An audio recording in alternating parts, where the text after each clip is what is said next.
One day in Lacey, a quiet town in Washington suddenly turns into a story of violence and an extraordinary effort to survive. How is the story? Previously, please subscribe to this channel and turn on the bell to find out about criminal cases that occur in various countries.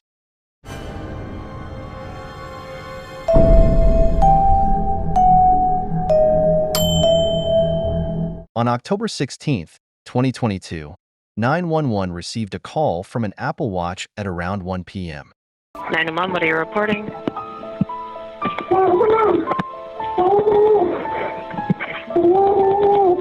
Hello? What's going on there? In the recording, we can clearly hear a woman in distress with a muffled voice. Just hang tight, okay? My partner's getting help started to you. Can you hear me? I'm not going to hang up until help is with you, okay? According to call records, the 911 operator heard a struggle and a crash before the call ended. The caller, who appeared to be frantically trying to communicate, pressed buttons because he couldn't speak. It was initially difficult to determine the caller's location because she was unable to speak. However, officers were eventually able to locate her using cell tower data. Lacey police officers were immediately dispatched to the address. Fortunately, the caller's Apple Watch was still connected, and the dispatcher could hear a police car pulling up to one of the homes located in the 3800 block of Rossburg Southwest. Although the police surrounded the house, it was empty, but the signs of trouble were clear. The front door was open and the garage was wide open. There they found the Apple Watch that had been used to call 911 earlier, but the owner was missing. Shortly after, a woman and a boy arrived at the house. Crystal, 20, and her 11-year-old brother claimed to be the children of the house's owner, Sook An, a 42-year-old Korean woman. Crystal later explained to police that she, her mother, and her younger brother had attended church that morning as they usually did on Sundays. Upon returning home, they saw their father's minivan in the driveway.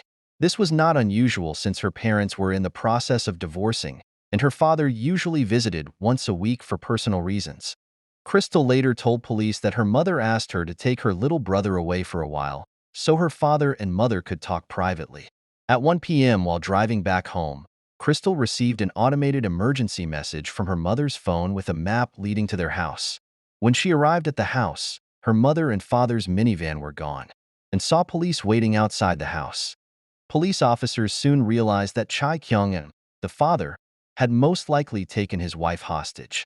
They issued a missing person alert for the area and spread the word on social media in hopes that the public and other law enforcement would help locate the light blue Grand Caravan, Sook An, or Sook An.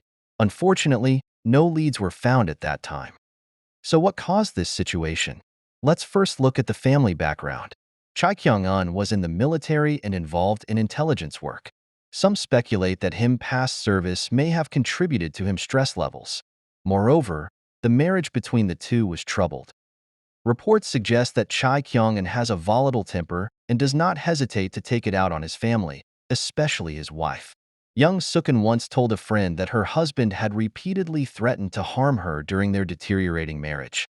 Sook An then decided to leave him for the safety of herself and her children, unaware that her husband's threat would soon become a frightening reality.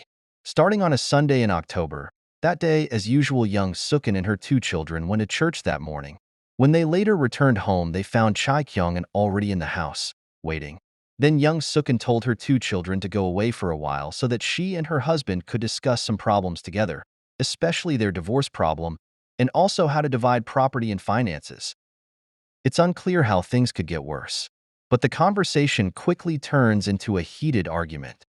Sook An asks Sook An to leave because she can't handle the fighting anymore. As the argument escalates, Sook An storms out of the house in a rage.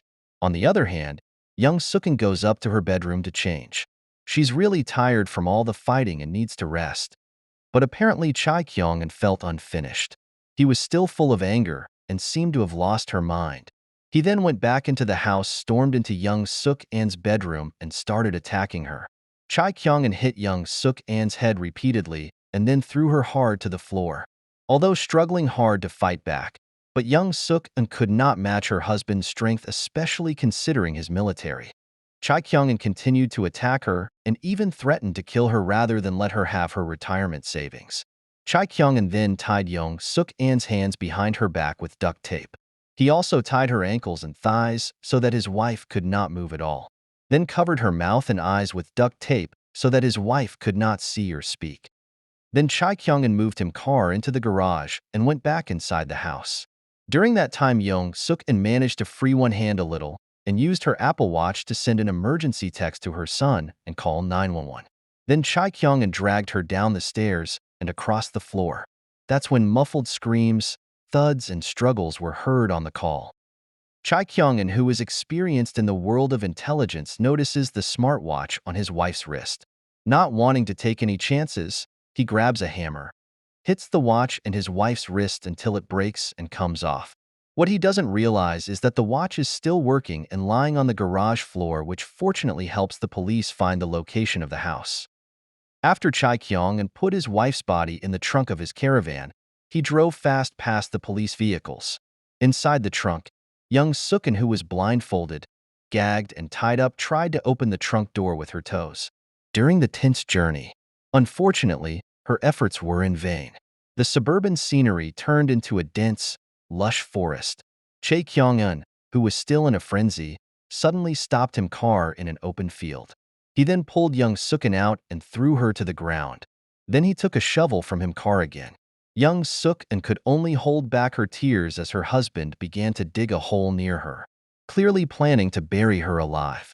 After digging for some time, Chai Kyung-an stabbed his wife in the chest with a long, thin knife. Then he threw her into the hole and placed a heavy block of wood on top of her, saying, "You will die." Young Sook An managed to move her head a little to keep her breathing, and without her husband realizing it, while Chai Kyung-an continued to bury her with soil, then left, hoping that his wife would die from weakness and her wounds. But fortunately, the hole was not too deep, so she could still breathe. Although the weight of the soil and wood that fell on her made her unable to move, she was still alive.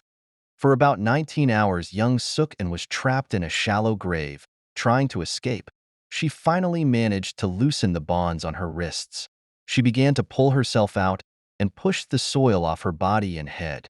After a great effort, she freed herself from the grave and removed the tape from her eyes. At first, she thought she was left alone in the woods. But how shocked she was when she saw her husband's minivan still parked near the hole. Fueled by adrenaline, she pushed the wooden block that was pressing on her and ran as fast as she could and escaped. On the other hand, the police and her two children are very worried about the safety of young Sook An. They combed through every piece of evidence found.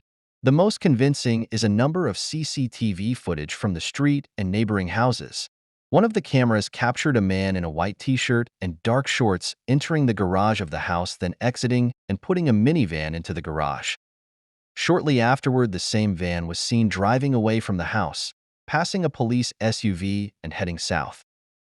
Despite numerous attempts, police were unable to find any trace of young Sook An that day.